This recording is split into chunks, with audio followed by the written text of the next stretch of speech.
Selamat sore, terima kasih atas kesempatannya. Sebagai perwakilan akademisi, saya Dapat Joko Putra dari Universitas Komputer Indonesia akan memberikan gambaran pokok permasalahan dari penanganan COVID dan proses pembiayaannya dari sisi teori. Izinkan saya untuk men-sharing slide saya. Adapun judul yang saya angkat adalah pembiayaan penanganan COVID-19 dan dampaknya dikaji dari analisis risiko menggunakan standar 31000 dan manajemen pemulihan bencana menggunakan standar ISO 22301. Mungkin tidak semuanya sudah pernah mengetahui mengenai analisis risiko dan manajemen pemulihan dana kemudian bencana.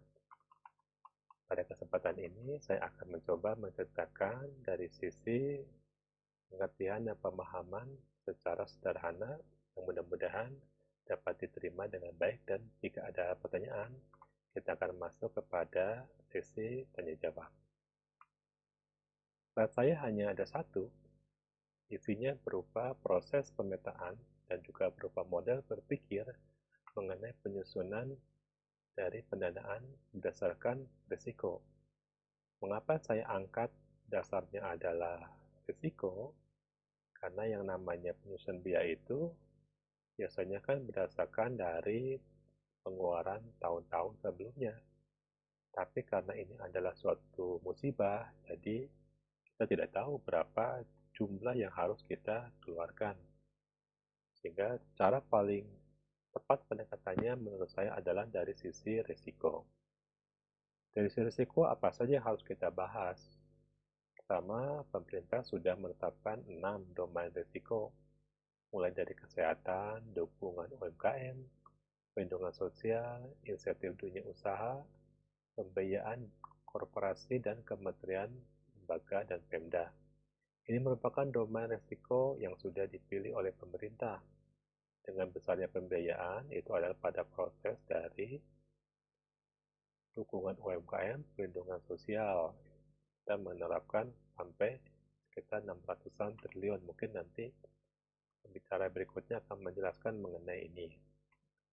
Dari sisi akademik, selain mengenai domain risiko, juga kita menentukan adalah dampaknya. Apakah dampaknya itu langsung kepada yang menerima, atau kita khawatirkan terjadi collateral effect atau dampak yang berkelanjutan atau dampak sampingan yang muncul setelah terjadinya pandemi COVID. Ini bisa langsung pulih atau juga bisa lama pulihnya tergantung dari kekuatan dan ketahanan bangsa kita, dari ketahanan masyarakat kita. Berikutnya adalah yang kita bahas adalah mengenai siapa yang menanggung risiko.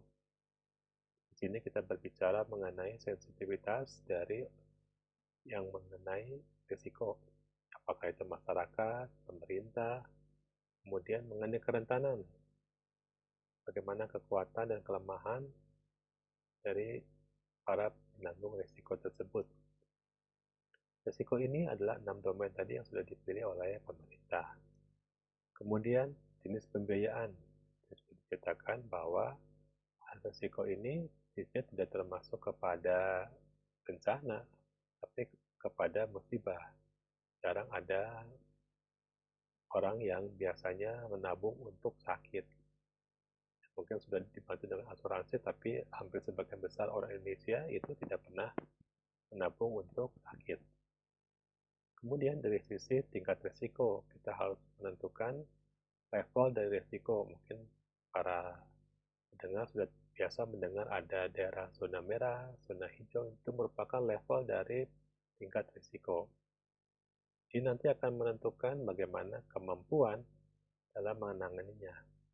Dalam proses pengendalian, kita akan lihat bagaimana risiko dari yang dapat kita kendalikan, kemudian risiko yang tidak dapat kita kendalikan, kita sebut sebagai redu risiko. Kemudian kita lihat bagaimana pertumbuhan dari risiko. Kita bisa lihat pertumbuhannya, apakah itu secara statistik kita dapat datanya, atau kita bisa melihat berdasarkan polanya yang bisa kita lakukan oleh beberapa akademisi, biasanya secara empiris maupun secara logika. Setelah analisis ini selesai, kita bisa menentukan action plan. Action plan ini isinya adalah proses tindakan pemulihan secara ekonomi, sosial, secara kesehatan. Mungkin politik juga termasuk. Pemulihan ini harus diatur sedemikian rupa, misalkan kalau sosial kita tentukan bagaimana rencana untuk keluar dari masa karantina.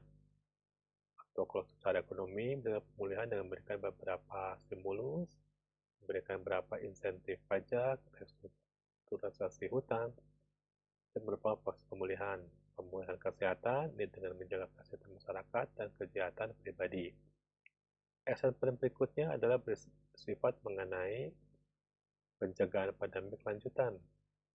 Jadi kita akan berbicara bagaimana proses social distancing yang sudah kita lakukan dan PSBB.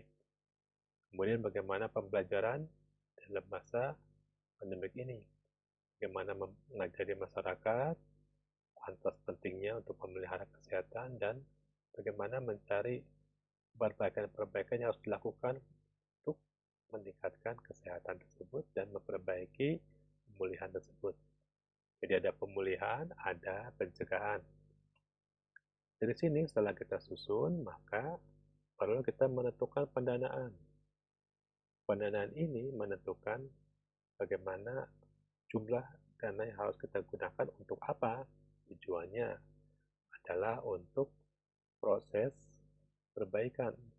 Di sini ada proses tergantung dari kemampuan daerah, kemampuan sumber daya manusia, letak geografis, dan prioritas yang kita pilih. Kemampuan ini menentukan tingkat maturitas, yaitu tingkat kemampuan untuk terbiasa menyelesaikan masalah. Dalam sistem informasi, tingkat maturitas ini biasanya ditentukan dari pertama adanya standar yang sudah ada, standar of prosedur yang sudah ada yang harus kita susun. Kemudian adanya pengalaman yang berjalan dengan adanya kejadian-kejadian baik pemerintah, baik di kesehatan sudah mempelajari bagaimana cara menyelesaikannya. Kemudian bagaimana respon dari layanan. Respon ini harus cepat, memiliki agilitas atau kecepatan dalam pengambilan keputusan. Kemudian respon itu harus otomatis, disimpan, direkam, dan disampaikan kepada yang memerlukan atau yang menerima laporan. Kemudian, tingkat maturitas ini juga ditentukan oleh integritas dan integrasi kerjasama dengan luar negeri dan dalam negeri. Integrasi di tingkat lokal, di tingkat daerah. Dalam pendanaan ini tentunya kita memiliki data.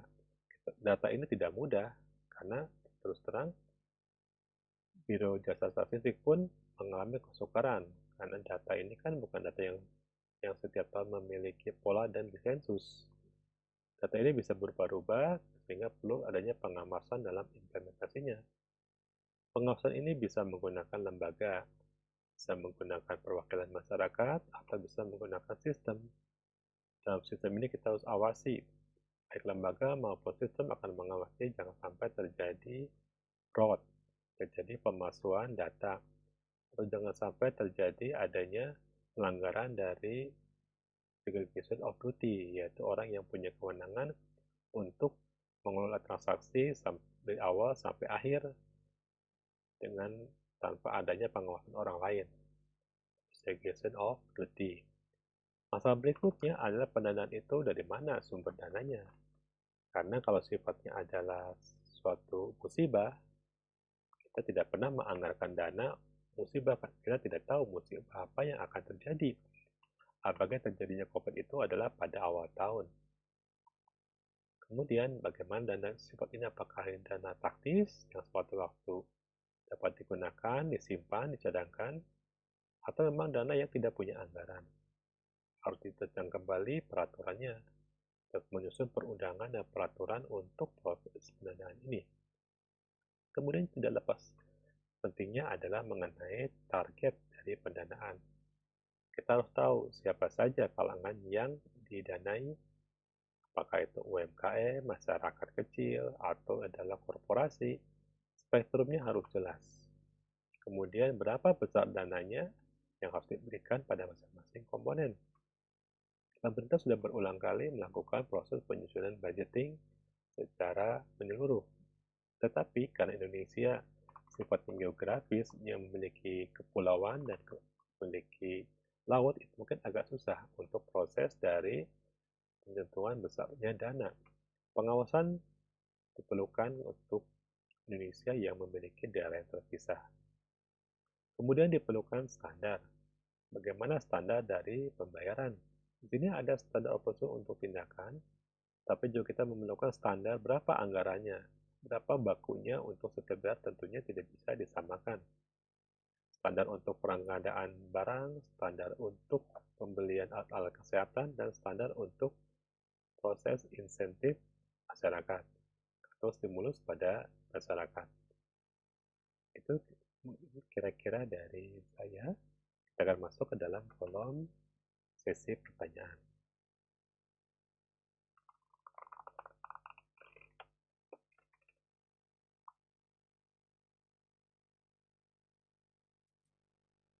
Ya, terima kasih pertanyaannya. Pertanyaannya adalah bagaimana menentukan anggaran. Secara sistem penentuan anggaran itu kita harus lihat sistem pendanaannya ini sifatnya apa. Dalam pemulihan bencana, itu anggarannya berbeda karena kita tidak punya data tahun-tahun sebelumnya. Apalagi kalau tingkatannya adalah musibah. Musibah itu kita tidak punya data sama sekali. Sehingga penentuan sumber datanya tidak mudah. Data sering dikritik oleh masyarakat bahwa data tersebut tidak tepat, tapi memang bisa dibayangkan tidak mudah untuk mendatanya. Ada yang memang warga miskin, ada juga yang tiba-tiba menjadi miskin karena adanya pandemik. Itu jawaban saya. Ya, jawaban yang kedua, pertanyaan kedua. Ya, apakah memang keefektifan dari pelaporan? Kalau kita sudah tahu bahwa pelayanan publik itu dilakukan oleh beberapa bidang, bukan hanya oleh masyarakat, ada lembaga perwakilan dari masyarakat, ombudsman, di sini ada Patiro, dan juga mengamati proses dari layanan.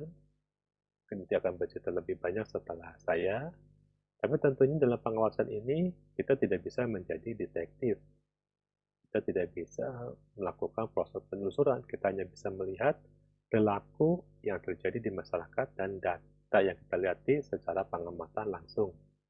Mungkin mekanismenya nanti sudah ada di sini dijelaskan melalui usulan dari program Span Lapor yang akan dijelaskan oleh bagian kumpulan inisiatif mengenai Span Lapor. Tapi dari sisi akademisi, kita belum membuka pintu untuk proses pelaporan secara sistem. Untuk apa? Supaya tadi mencegah yaitu terjadinya fraud. Fraud ini bisa berupa pemalsuan untuk tujuan korupsi, penggelapan dana, itu termasuk kepada fraud. Atau memberikan bantuan kepada orang-orang yang tidak tepat atau orang yang fiktif, itu termasuk kepada fraud. Kemudian menangani melihat terjadinya apakah pada proses tersebut ada segregation of duty, apakah ada orang-orang yang bisa punya kekuasaan untuk membuat dana tersebut cair tanpa ada pengawasan orang lain. Itu kita harus laporkan secara sistem dan tentunya pelaporannya bersifat anonim, melindungi setiap pelapor. Itu. Jadi kita bisa membuat sistem seperti di sini sebagai dosen sistem informasi. Sistem yang dibuat itu syaratnya adalah harus melindungi orang yang melaporkan, kemudian laporannya harus segera mungkin. Saya menggunakan kata agilitas. Agilitas berarti kecepatan dalam pengambilan keputusan yang tepat dan diberikan informasi kepada orang yang tepat. Ini. Dan pelaporan juga harus ditutup jika laporan tersebut sudah selesai. Kita belajar di sini ada retensi dari informasi, yaitu informasi yang sudah waktunya untuk diselesaikan setelah pengambilan keputusan atau setelah tindakan. Itu beberapa teori dari sistem informasi. Pertanyaan yang terakhir.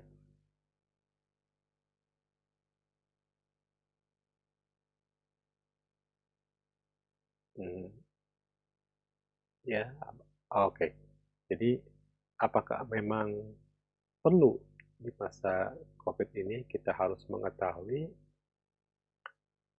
sistem data, bagaimana caranya kalau terjadi kecurangan dari data? Iya, tadi saya ceritakan. Jadi, fraud itu bisa saja terjadi karena pengontrolan yang tidak ada atau karena sistem yang tidak menyikapi atau mengantisipasi terjadinya fraud atau pemalsuan dari data. Dengan data menjadi sangat penting, maka kita harus bersama-sama mengawasi. Pemerintah pun mungkin agak sukar untuk melakukan proses pendataan karena sisi geografis dan juga terjadi perubahan pola masyarakat miskin. Beberapa orang yang dipecat karena masa COVID tidak mempunyai penghasilan dan perusahaan pun juga sekarang menjadi miskin. Jadi bukan hanya masyarakat, perusahaan pun pada pabrik-pabrik menjadi miskin. Mereka harus membayar kewajiban-kewajibannya, tapi mereka tidak punya pemasukan karena masih belum beroperasi sampai hari ini. Jadi jangan berpikir bahwa hanya masyarakat.